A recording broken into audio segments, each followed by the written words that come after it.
the divisions of faith. We spoke about the concept of the three modes of material nature. And Krishna employs this tool, this conceptual tool, to help us understand many things in this chapter. Arjuna asked the question about worship. There are many people who worship, but they don't worship according to scripture. They worship whimsically. And you see, in this world there are people who do all kinds of worship. Even those who are atheists also have their worship.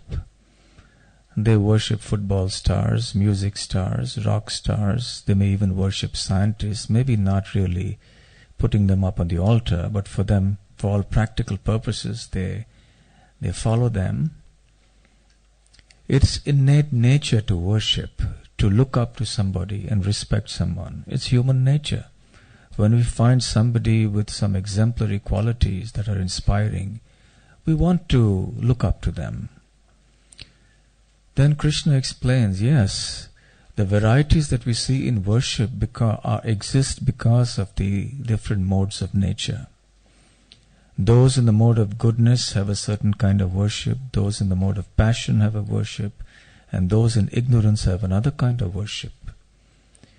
Even those who worship ghosts exist here. About a year ago, I remember when I was in the flight coming in or going out, then I read this newspaper article, one of the English papers here, newspapers, about a young teenager couple, boy and a girl maybe, and they like to drink blood. Now I was seeing this paper sitting; it was on the front page with their, they were smiling with their teeth, and they were showing little blood-stained teeth, and they said they like to do that. That's drink blood. And this is England. We're not talking of, somewhere deep in the jungle somewhere, some cannibals or something. And it brought to mind how, what the Bhagavad Gita says, it's everywhere actually. These kind of habits, we just don't know what's going on in the world.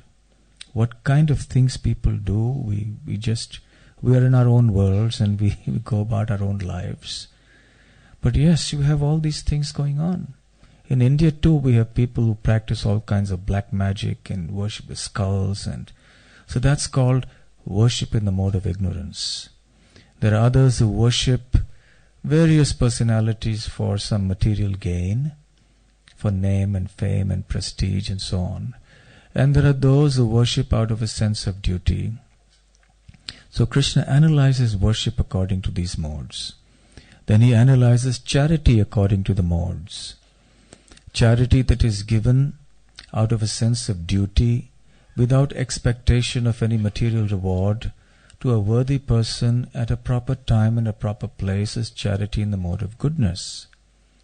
Charity given grudgingly, charity given for the sake of expecting some reward, some prestige, some fame and name, etc., is charity in the mode of passion.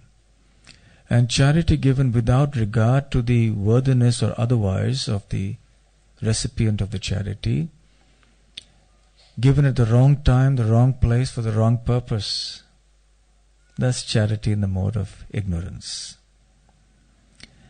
And then austerity in the three modes. Such a beautiful analysis. If anybody really likes to understand and study the way this world is, here is such a wonderful way to analyze it.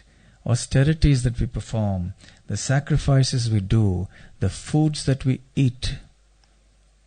Yes, foods that are juicy, nourishing, vegetarian, health promoting, they are foods in the mode of goodness.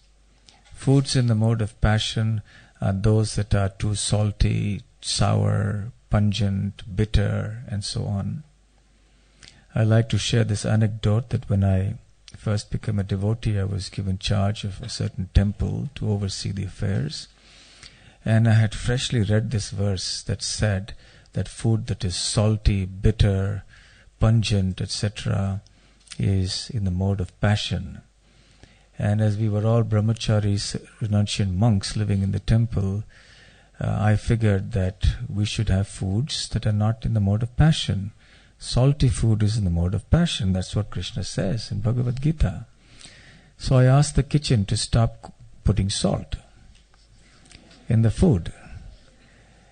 And in the first day, then when everyone was eating, they were looking at each other, but nobody said anything. But the look said it all. And somehow they pulled on the first day, but the next day I had a revolution on my hands. And I had to change my decision very quickly. So we decided to have a little salt. So in any case, when things are too salty, too pungent, too bitter, that's passionate. It increases passions in the body.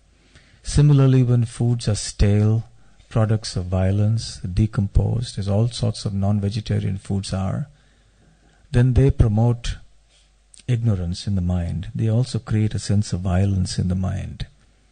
So these are very practical things for us to know. We're not just talking about an afterlife, something that is, very utopian that people may think, but we're also talking of tools and skills to help us live in this world happily and peacefully. So this 17th chapter gives us a very analytical understanding of the various things that we do in this world. Hare Krishna.